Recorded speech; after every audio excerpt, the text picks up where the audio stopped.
Assalamualaikum warahmatullahi wabarakatuh.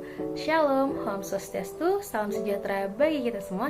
Mari kita panjatkan puji dan syukur kepada Tuhan Yang Maha Esa. Sebelumnya, perkenalkan kami mahasiswi dari Universitas Pamulang semester 6, Prodi Manajemen Peminatan Sumber Daya Manusia. Hari ini kami akan mempresentasikan materi tentang penafsiran fungsi permintaan dari mata kuliah Ekonomi Manajerial yang dibimbing oleh Ibu Jenny Irnawati SEMM. Sebelum presentasi bisa kita mulai, saya akan memperkenalkan diri saya sendiri dan teman-teman yang akan menemani saya hari ini. Halo teman-teman, saya Nisa Amalia Noli Harahap selaku moderator dan pemateri hari ini. Dan hari ini saya akan ditemani oleh Adila Amalia Rizky selaku pemateri. Yang terakhir ada Marcelin juga sebagai pemateri hari ini. Jadi kita langsung aja ke materinya ya teman-teman. Pasti banyak teman-teman yang di sini belum tahu arti dari penafsiran permintaan. Jadi teman-teman, penafsiran permintaan merupakan suatu proses pengamatan atau penafsiran dari suatu permintaan produk baik jasa maupun barang yang ada di pasaran. Penafsiran permintaan ini juga bisa didefinisikan sebagai suatu proses menemukan nilai-nilai koefisien dari fungsi permintaan produk tersebut, di mana fungsi permintaan ini merupakan fungsi dari variabel-variabel harga, iklan, pendapatan konsumen, tren, dan variabel-variabel lain yang mempengaruhi tingkat permintaan itu sendiri loh. Selanjutnya terdapat metode-metode dalam penafsiran fungsi permintaan. Jadi metodenya apa aja sih kak? Yang pertama ada customer survey. Customer survey ini adalah metode yang digunakan untuk mengetahui perilaku konsumen atau pelanggan dengan cara melakukan pengamatan yang dilakukan oleh salesman. Teman-teman tahu nggak siapa sih yang nugasin salesman ini? Iya, betul sekali, adalah manajer perusahaan. Kelemahan dari customer survey ini adalah hasil dari metode ini seringkali tidak memberikan gambaran objektif dari si konsumen, melainkan gambaran subjektif dari salesman. Kenapa bisa gitu kak? Karena si salesman ini adalah orang atau karyawan yang melakukan pengamatan. Jadi biasanya metodenya selalu mendapatkan hasil yang subjektif, bukan objektif. Yang kedua ada metode observasi. Metode ini adalah suatu cara untuk membuat estimasi permintaan dengan melakukan uji coba pada segmen pasar tertentu. Uji coba ini dilakukan dengan memberikan perlakuan terhadap faktor-faktor yang mempengaruhi permintaan. Faktor-faktor ini bisa dari nilai harga, segi iklan, terus juga ada dari produksi, tren pasar, itu juga bisa masuk ke dalam faktor-faktor yang disebutkan dalam metode ini. Yang ketiga, ada metode market eksperimen. Metode ini adalah metode yang bersifat kualitatif direktif. Artinya metode yang menggunakan data secara langsung diperoleh dari konsumen untuk mengestimasi permintaan mendatang dengan menggunakan analisis kualitatif.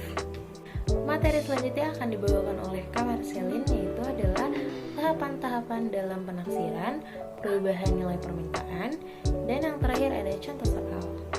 Kak Marcelin dipersilakan untuk membawakan materi.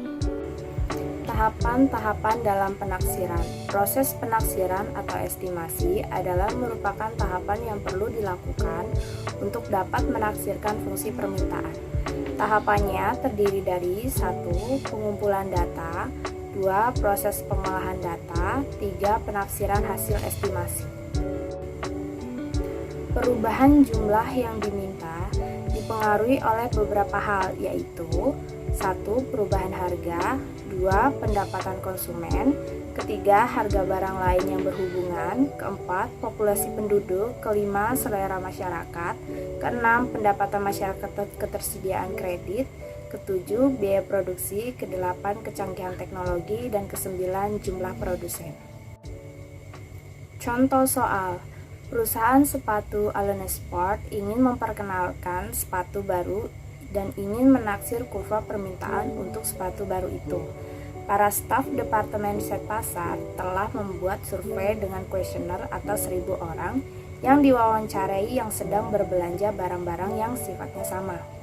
Orang-orang yang diwawancarai masing-masing diminta untuk memilih salah satu dari 6 jawaban. Apakah mereka benar-benar ingin membeli sepatu baru itu pada 5 tingkat harga?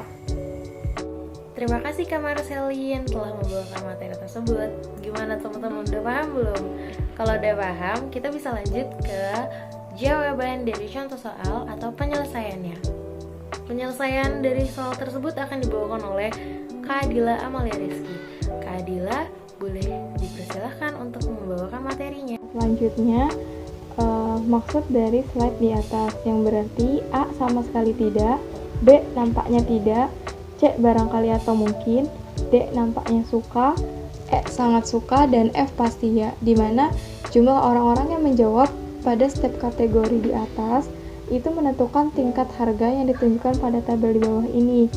Nah, analisis ini menentukan bahwa probabilitas ini sebagai pembelian nyata atas produk tersebut, di mana untuk setiap jawaban akan terdapat nilai, yaitu 0,0 untuk setiap jawaban A, 0,2 untuk setiap jawaban B, 0,4 untuk setiap jawaban C, 0,6 untuk setiap jawaban D, 0,8 untuk setiap jawaban E, dan 1,0 untuk setiap jawaban. Yaitu tabel, di mana pada tabel di sini ditunjukkan jika harga 9.000, jumlah responden yang memilih A sebanyak 500 orang, jumlah responden yang memilih B yaitu 300 orang, yang C 125 orang, yang D 50 orang, yang E 25 orang, dan F yaitu 0.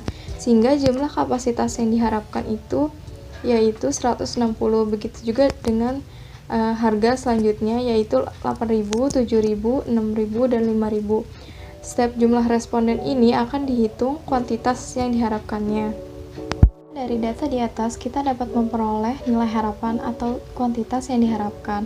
Sebagai contoh, kita ambil dari nilai harapan yang 9.000, yaitu di mana penjualan setiap kelompok responden ini dihitung menjadi EQ sama dengan 500 dikali 0,0 ditambah 300 dikali 0,2 ditambah 125 dikali 0,4 ditambah 50 dikali 0,6 ditambah 25 dikali 0,8 ditambah 0 dikali 1,0, yaitu sama dengan 160 unit. Terima kasih. Terima kasih Kak Adila telah menyampaikan materi terakhir kita kepada teman-teman hari ini ya Kak. Jadi gimana teman-teman? Pasti udah pada paham kan sama penafsiran fungsi permintaan? Semoga presentasi kita hari ini bisa teman-teman pahami dengan mudah dan bisa diingat terus ya teman-teman. Kita sudah sampai di penghujung acara. Kami sebagai mahasiswi Universitas Pamulang dan saya sebagai moderator pamit undur diri dari presentasi hari ini. Kurangnya berasal dari kami, lebihnya berasal dari Tuhan Yang Maha Esa. Wassalamualaikum warahmatullahi wabarakatuh.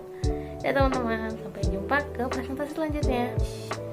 Jangan lupa like, comment,